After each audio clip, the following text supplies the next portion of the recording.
recording audio.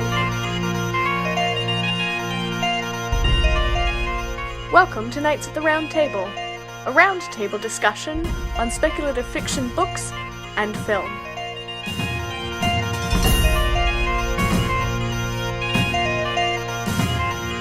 Hi everybody and welcome to episode 11 of Nights at the Round Table. Today we are discussing the 2012 satirical horror. I'm going with that. Office comedy. Cabin in the Woods. And I'm here with Eric. We're going to start with general impressions. What did you think? I am a huge monster horror movie fan, especially of the old 50s to 80s ones, where it's Michael Myers or the 50-Foot Woman or killer carnivorous rabbits. And so this is exactly my kind of movie. This spoke to me and to everything I know about horror movies. Okay, I was confused when this movie first started, because I was like, wait, what is going on? It's just a couple of guys talking around a cooler. What the hell? And then they came up with them driving away in the golf cart with the credits and the scream. I'm like, what is happening? Intentionally done by the directors. Yes, I know. They wanted people to leave the theater thinking they had the wrong movie. Oh, really? Oh, God. But I was giggling through a lot of this movie, which is a weird thing to say about a movie that kills people in fairly vicious ways. But there was a lot of funny stuff in this movie, and it took horror tropes and turned them into comedy skits. I don't know how it managed it. Like, it was still a really... Genius. Yeah, it was. It was really impressive. Joss Whedon and Drew Goddard are fantastic writers for horror meshed with comedy. Yes, they are. Yeah, I did a lot of laughing. Oh, yeah. Yeah. One of my favourite sort of skits in this movie was when the guy from the gas station called in.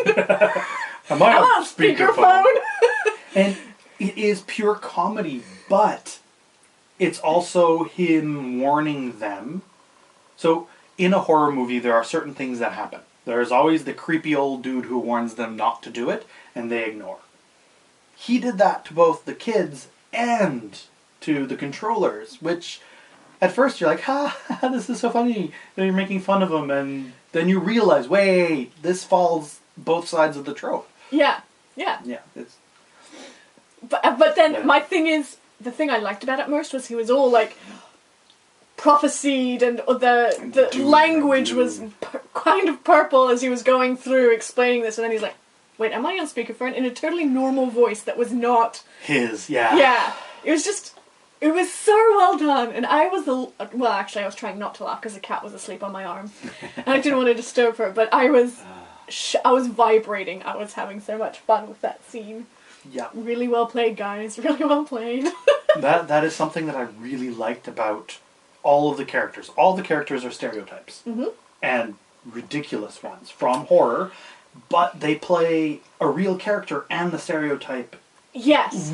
They switch between the two so clearly. And it's even pointed out by the fool, who turns out is not a fool. Whoa, puppeteers. What? Puppeteers? You have Pop-Tarts? Yeah. It's just like, character to fool. Yeah, exactly. Instantly. Marty, I love you, but you are really high. I'm gonna go read a picture with books. Book with pictures. More coffee. Yes, and it's pointed out by the fool. He's like, since when is Kurt like this alpha male? He never behaves like this. And yeah, he's got full scholarship. Yeah. I don't remember. Can't remember his girlfriend's name. She's not this ditzy. Like, what is going on? Yeah. Yeah, no. So it identifies the tropes and then just kind of tears them up. Yep. Quite literally. They really? use them and then make fun of them. Yeah, exactly that. Yeah. This was a horror movie made by people, a horror science fiction office comedy, made by people who really love horror movies. And it shows throughout. There are a lot of parallels that you can put between this and Tucker and Dale versus Evil. Yes. The flipping of tropes, the playing into them. Yeah, it was really well done. Mm-hmm. I do have to say, not very scary though. I'm not a fan of horror, but I didn't find this scary. Mostly because I was too busy laughing, I think. I love horror movies and I'm not scared easily, so I didn't really find it scary. The horror aspects of it were predictable. The science fiction aspects weren't, or the fantasy aspects. It's really more both, right? Because you can't just inject a chemical into the atmosphere and then have some guy on a full scholarship suddenly act like a total alpha dude bro. Yeah. Like, that's not accurate. But no, but who knows what else they did to him. The only person we know for sure how they were dosed was the girl with the hair dye. He might have been dosed with something beforehand. Oh, maybe. Also, they tried to dose the fool, but he got immune. So paranoid, he had another stash. Also, the line that the stuff he's been smoking has completely immunized him against their stuff. That was brilliant. Yep. It was funny. I also like all the Easter eggs throughout the movie. Like, little nods to other horror movies, like the Japanese crew were all like spirits, or at one point, if you look really carefully when they're showing all the failed ones, I think it's Buenos Aires, has a big monster that's on the ground that looks exactly like Sully from Monsters, Inc. Oh, I didn't notice! In the cubes, there's Hellraiser, there's Reavers from Serenity, there's stuff from Left 4 Dead. Sure. The movie, the video game Left 4 Dead, or something like that, and a whole bunch of other. Left 4 Dead was supposed to have an add-on that let you play through the section of Cabin in the Woods, but then MGM went out of business. Oh, okay. And the movie was delayed by 3 years. So the film came out in 2012, but was filmed in 2009. Yeah, that I knew. Same with Red Dawn. Both of which were roles that Chris Hemsworth got before he was even considered for Thor. The trivia on this is that Hemsworth was hired for Thor and Red Dawn because the producers of both saw his acting in this. Oh, really? Yeah, they saw the dailies and they're like, this guy's awesome, let's get him. Yeah. This was before he bulked up. Well, he has to bulk up for Thor, right? Another interesting tidbit. The main, the fool is the only one who doesn't go swimming because he is completely chiseled. He's like really, really athletic and has perfect abs and arms. That's why they have him in baggy clothing the entire movie, was not to make the jocks look bad. What, really? Yeah. I mean, the producers play it up a little. They say like he's the most ripped god in all existence. But he was in good enough shape that he could have been a jock. Really? Yeah. Oh, there you go. One of my favourite lines of his is when they all go down to, or get into your suits, we're all going down to the lake afterwards, and he's like, I was not told there would be calisthenics! Like, yeah, you get me. They had a number of really funny lines in this movie. Lines, and some of his lines were really deep. Mm-hmm. Like there was one where he goes outside for the walk after they whisper, go for a walk. He's like, I'm not going to follow what you say. Yeah. I'm going for a walk. Yeah, exactly that. But he goes outside, he looks up, and he's like, I thought there would be stars. We've been abandoned. Yeah. And I was like, whoa, wait a sec. That was actually kind of stoner deep. Yeah. he has a lot of little moments like that. Yeah, which sort of prove that the fool is not the fool. Well, none of them were really their stereotype. They were forced into it. Like, the virgin wasn't really a virgin. I know, which I was really sad that they didn't play into that more. Like, they left the virgin alive, but because she wasn't a virgin, it didn't work, and therefore the world went to shit anyway. That would have been a funny one to... funny. It would have, but I did like the... Do you know how hard it is to find a virgin nowadays? Yeah. Also, the betting had a whole bunch of different things on it. The betting board had like space zombies. And it had Kevin written. Just Kevin. Just Kevin? Which I think might be a reference to the role that Elijah Wood played in Sin City. Oh. I could be wrong. Quick question: who is Hellraiser? Was he the one with all the swords? Spikes and blades coming out of his face. Out of it. Okay, so that's who he was. So yeah, the ball thing is actually from the movies. By solving the puzzle, he comes from another dimension to punish you for having solved the puzzle. Not my favorite of the old slashers, but I mean, there was no leprechaun references, so I'm good. Oh god, they missed a trick with that though. Yeah.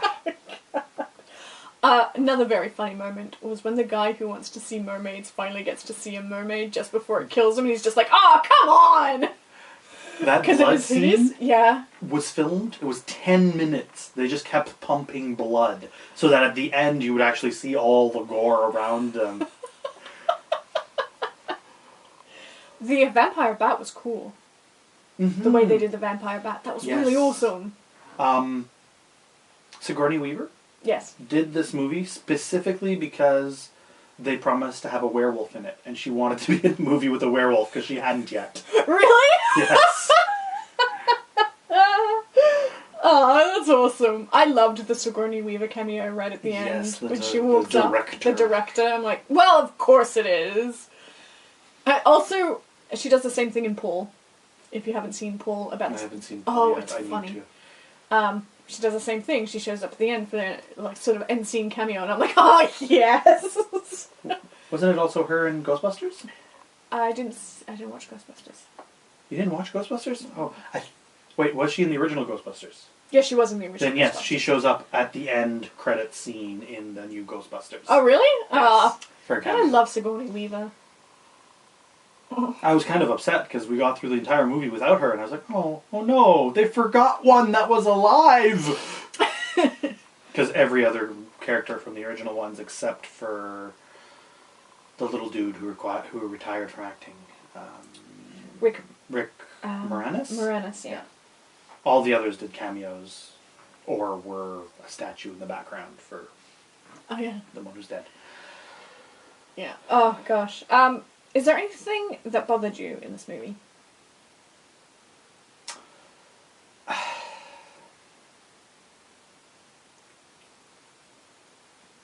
Yes. And I hate to point it out because it's very much a nitpicky thing. Nitpicky.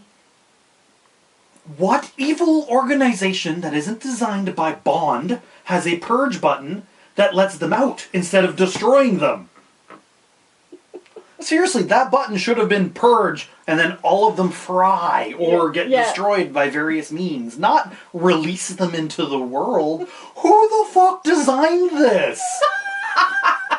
Next time you go to the zoo, look for a big red button that says release all the animals. That's true. Yeah, you're right. It's a very science fiction, fantasy, horror trope, especially monster movies or like that kind of thing, but it makes no sense. Yeah, none at all. You're right. It doesn't make any sense. I didn't even think of that, actually. I was just so busy because as soon as they entered the elevator, I'd seen the trailer and I think the elevator's going off and the guy going, oh shit, was in the trailer. Yes. So I kind of knew what was coming. So I was just looking forward to that and giggling in anticipation. That entire scene was inspired by the Resident Evil movie that we've already... Oh yeah, was it? Yeah. So there's a lot of bright lights and chrome, and the music's a little bit more heavy metal and it does. Oh shit. Yeah, it does. It did remind me of the laser grid tunnel. Exactly. Yeah. It was one of the influences, along with Alien and a whole bunch of others. Well, yeah. Obviously. The grid made me laugh so hard when Kurt goes to jump the gap in the motorcycle. I love how the music just cuts out a second before. It's like heroic. Thunk, thunk, thunk, thunk, thunk, thunk, thunk, thunk. Oh no, dramatic music. Yes. Just before we go on break, the scene where she's making out with the wolf. Oh god, I found that was super uncomfortable. It was very uncomfortable. However, having watched it probably too many times, not that scene, the whole movie, stop it. I realized the music goes from funny to porn to pure horror in that line. So if they had done the entire scene with the porn music, it might have been funny. Oh. Yeah. So I would really love to rewatch it with music changed, just to see how powerful the music could have been. Because once she starts getting into it, the music changes to like and you're like, ugh. Yeah. Yeah. If it makes you feel better, the tongue was silicone, and it was completely covered in powdered sugar. No, that doesn't make me feel any better. No.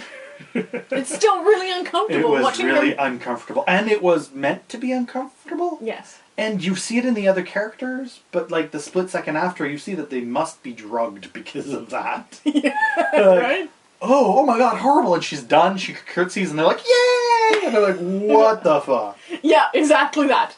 Did anything bug you? Bother you? Just, again, this is nitpicky AF. And I know they did it to show that there was a grid barrier so that they couldn't escape. But the eagle... The eagle with the wrong noise. Yeah, it had the cry of a red hawk, not an eagle.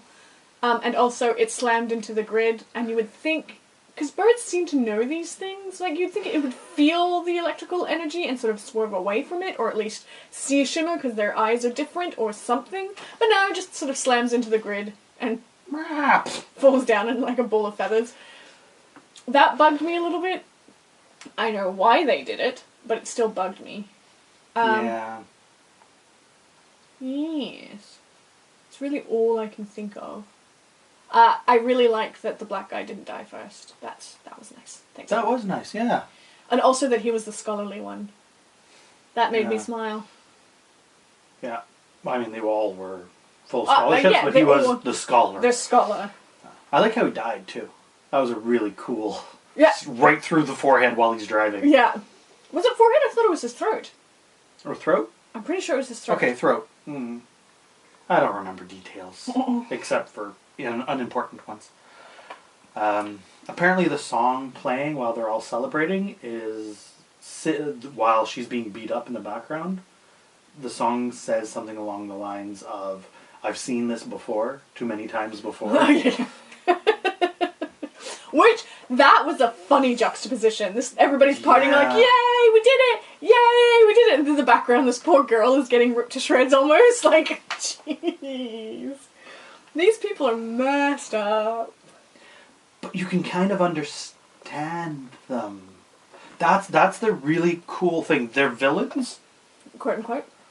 Well, it depends. It depends. Are you for the greater good or not? Exactly. So I feel for both the people, the cabin in the woods people, and the office people, because they're both just trying to survive.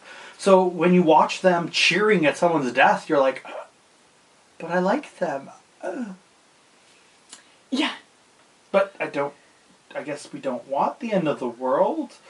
Yeah, right? But there is a very big, yeah, fuck you moment at the end when, spoiler, she refuses to shoot him. Well, she doesn't really refuse. She gets bitten by a werewolf before she has the opportunity to. But she could have shot him afterwards or before. Well, didn't she drop the gun? She did, but she could have killed him again. And they just sat down and smoked pot. And waiting for the world to end. Funny enough, the question that the director, writer, Drew Goddard got every single convention is, when are they making a sequel? And his normal response is, have you watched the movie? Yeah, the world ends. Like, there is no sequel. I don't know, a post-apocalyptic world with the old gods could be pretty cool. They could make fun of post-apocalypse movies. Yes, and smartly so. But it wouldn't be an office comedy. No. Maybe. Unless it's the old gods. And Cthulhu at a computer going, damn it! Another one! Fear me, internet troll! Fear me, damn it!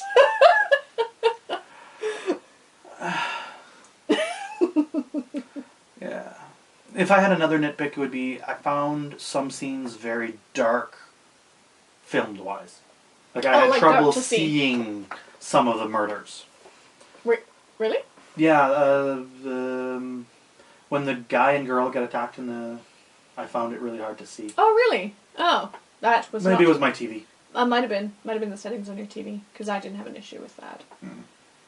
But I was in the dark, staring at my phone.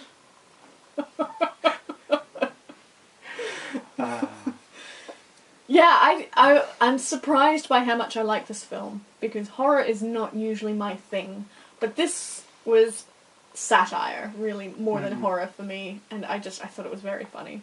Yeah, it was definitely a natural progression from their work on Buffy or Angel. Yeah. That's and true. had pretty much the entire cast taken from there, except for a few. Like, the controllers are from... like, all of them have been borrowed from Buffy, Angel, Firefly, what's the other one? Darn it. The one where they're all mind-wiped. Oh, Dollhouse? Dollhouse, yeah. So, the Fool was from Dollhouse. Oh, I did not know that. I didn't see Dollhouse. The other three were new-ish, but the controller people were all from those other movies. The chem girl was from there. The security guy. I recognized her from somewhere. That's Amy... Crap.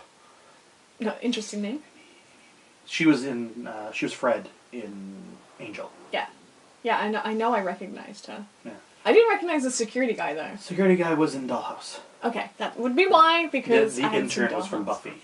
I'm an intern! That means I don't get paid, OT. We also have to talk about the unicorn. Oh my god, I loved the unicorn. I loved that it was a horror beast, and I loved that it went around stabbing people. That I felt like it took something from Supernatural. Because it's a unicorn. It did that time period, 2006 to 2009-ish, had a lot of, what if unicorns were bad? Yeah. So Supernatural, this did it, a whole bunch of internet comics, a bunch of other movies. Because it's true. If you see wild stallions, they are not nice animals. So just put a horn on its head and it's a really nasty beast. Yeah. I like that the monsters didn't attack each other for some reason. Well, they didn't need to. I mean, eventually. Why? There's a whole wide world. It was all revenge. They were all really angry. I mean, if you have a prison riot, you don't usually have the prisoners fighting each other. Mm-hmm. You do? Mm-hmm. Mm. That's how prison riots start. I mean like an escape. If everyone's released, they're going to go for their captors first. I Plus, guess. they were all bred for killing humans. I guess. Yeah. And this was more fun. And this was more fun. So much blood. It was awesome. Yeah, the gore in this was kind of a lot. Yeah. Did you know the bong/coffee cup was an actual functional bong/coffee cup? What is Yes, the prototype cost them like $5,000 to make and prepare. God. Wow, I wonder who got it after filming ended. That's a good question. Yeah. Let us know. Judging from the Avengers 2. Sorry. Yeah. I did not know that was real. It was funny. It was. I liked, and then how he released it as a weapon, also very funny.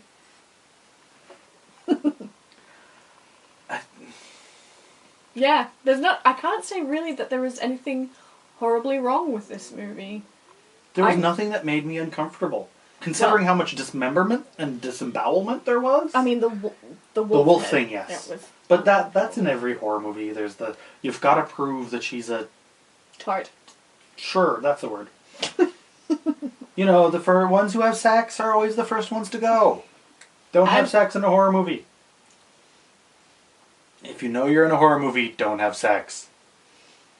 If you know you're in a horror movie, good for you for being so aware. Well, post-2000s horror movies, they almost always know. I guess. Except in this one, which was kind of nice. The Fool knew. Yes, but he suspected. I love the basement. Yeah. All the different things. The cellar? The cellar with all the different objects from and different stuff. horror styles. Yeah. When they were placing bets, the guy who bet on the mermaids. It's like, he had the conch in his hands! There is so much in this movie that was so funny. Sort of weird, weird situational comedy in a horror The setting. fool passing by. He has a husband's bulge. Yeah, I know, right? Right after the real touching, I won't go in. I'll go as far as you're willing. Yeah, yeah. And she's like, oh, nothing you're uncomfortable great. with. That makes me want to go further. You know, the typical horror movie. He's got a husband's bulge. Just as he walks past. I also like that they show both the scholar and the virgin, both of them being tempted by the mirror. Yes. So it's not just all men are pigs and all women are disgusted by sex and the idea of it. And to be honest, if Jessie Williams was undressing in front of me, She has more will control than I do. Yeah, I'm not sure I wouldn't be able to stop and stare for a bit.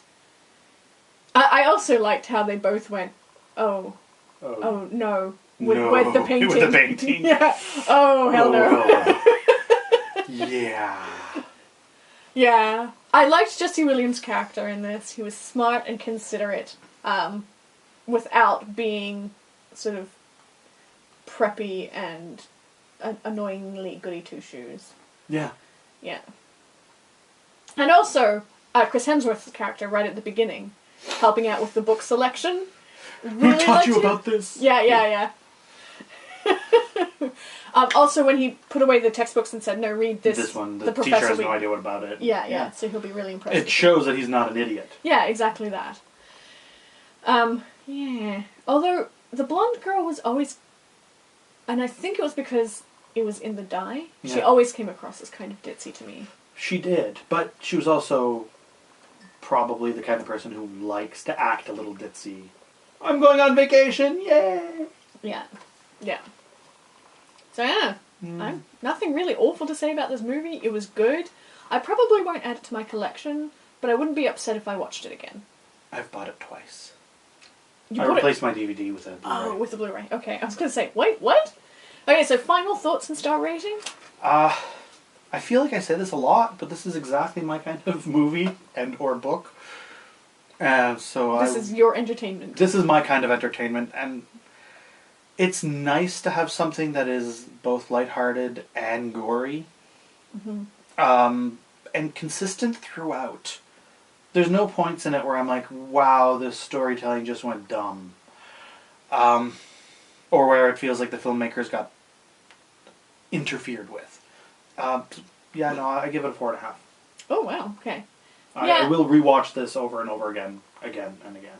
Okay, so I've said my piece. It was a fun movie. I laughed a lot as a comedy, as sort of satirical horror. It's really very good, but it's not something I would add to my personal collection.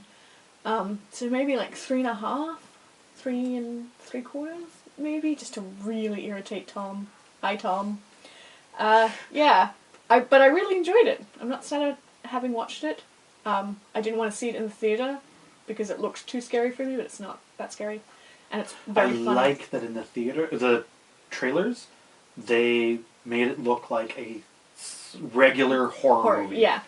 Yeah, which it wasn't until the last trailers or some of the really hidden ones where you were like, wait a sec, what's going on? Yeah.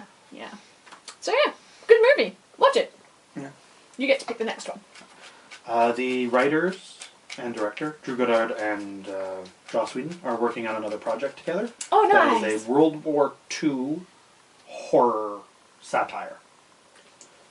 So I guess zombie Nazis? I don't know. Zombie Nazis. Alright, so what do we got here? The Mist, 2007. Oh, another horror, yay. I might skip this one. Another one of my favorite horrors, although it is so bad. Oh, is it? Bad and good, and it's a Stephen King adaptation. Oh, that doesn't mean much. Sometimes the adaptations are pretty decent.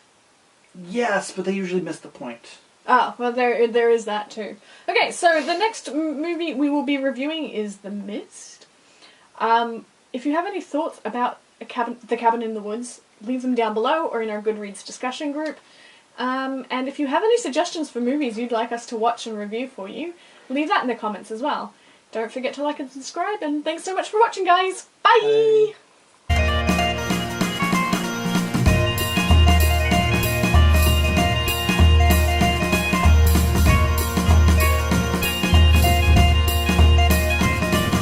Time to make faces. And audio